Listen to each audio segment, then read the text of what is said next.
Imagine a city that has died 3 times yet refused to stay buried. A city that began as a lonely bridge on a marshy river and grew to rule a quarter of the entire planet.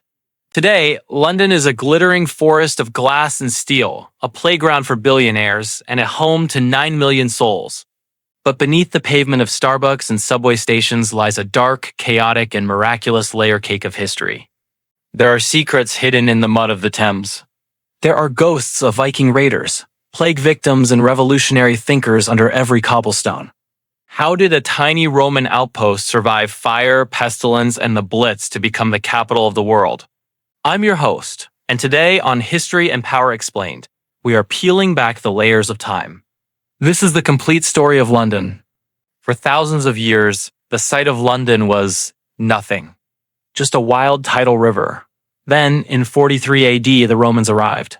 They didn't come for the scenery, they came for the bridge. The Romans needed a way to move their legions across the Thames. They found the perfect spot, the narrowest point where the tide still reached. They called it Londinium. It wasn't meant to be a capital, it was a startup, a port town built for profit. Within a decade, it was the Wall Street of the Roman North. But then, it almost ended before it began. While the Roman governor was away fighting in Wales, a vengeful queen named Boudica rose up. She led a massive tribal army to Londinium and burned it to the ground. Archaeologists still find a thick layer of red ash deep under the modern city, the Boudica layer. But the Romans did what London would do for the next 2 millennia. They rebuilt. They built a massive wall, the London Wall, to ensure they'd never be burned out again. They built a forum, an amphitheater, and a temple to Mithras. For 400 years, Londinium was a beacon of Mediterranean luxury in a cold, rainy province. Then, in 410 AD, the lights went out.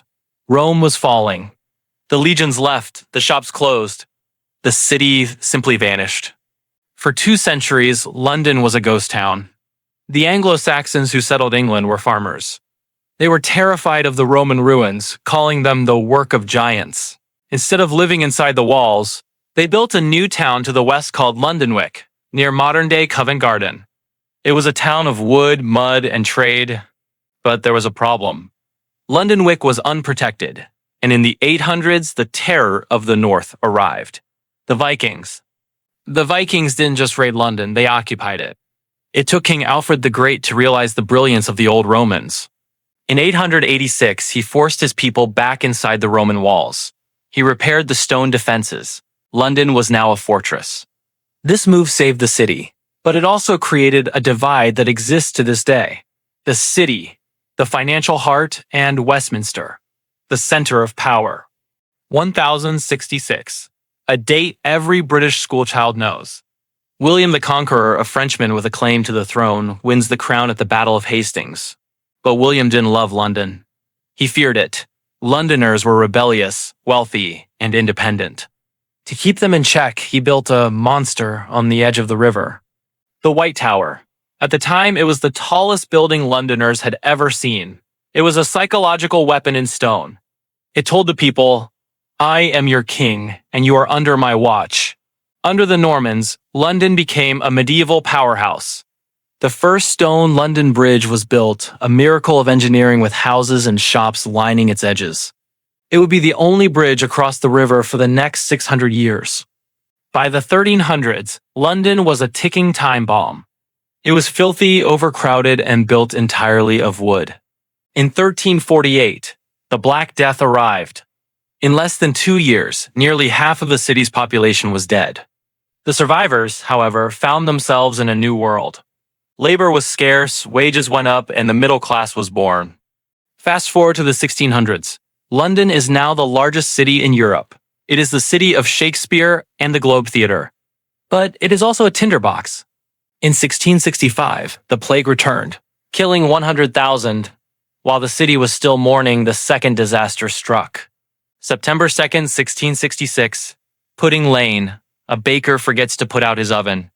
For 4 days, the Great Fire of London turned the city into a literal furnace. 13,000 houses vanished. 87 churches melted. The sky was black with ash for weeks. People thought it was the end of London. But from the ashes rose Christopher Wren's masterpiece, St. Paul's Cathedral. The city was rebuilt not in wood, but in brick and stone. London didn't just survive the fire. It used the fire to modernize. In the 1800s, London became something the world had never seen before. It became the capital of the British Empire. Every spice, every ounce of gold, and every bolt of silk from India to the Caribbean flowed through the London docks.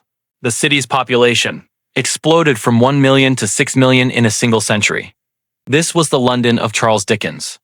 On one street, you had the unimaginable wealth of the banks. On the next, the crushing poverty of the East End. To manage this chaos, the Victorians built the world's first underground railway, the Tube, and a massive sewage system that finally stopped the city from smelling like an open grave. London was now the undisputed center of the world, but that status made it a target. In 1940, the Giants returned, this time in the form of Nazi bombers. For 57 consecutive nights, London was bombed. The Blitz was designed to break the city's spirit. It failed. Londoners slept in tube stations and went to work in the morning amidst the rubble. When the war ended, London was scarred, broke, and the empire was dissolving.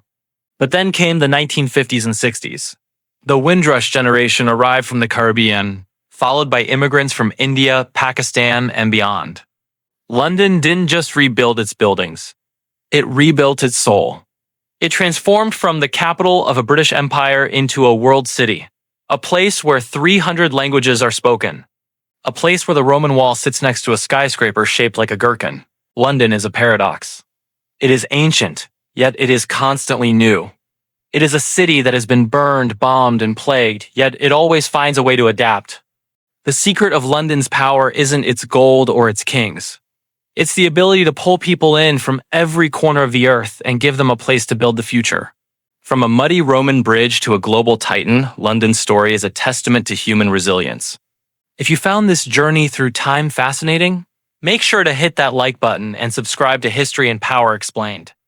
We have a massive goal of reaching 100,000 subscribers this year, and your support is what keeps these deep dives going.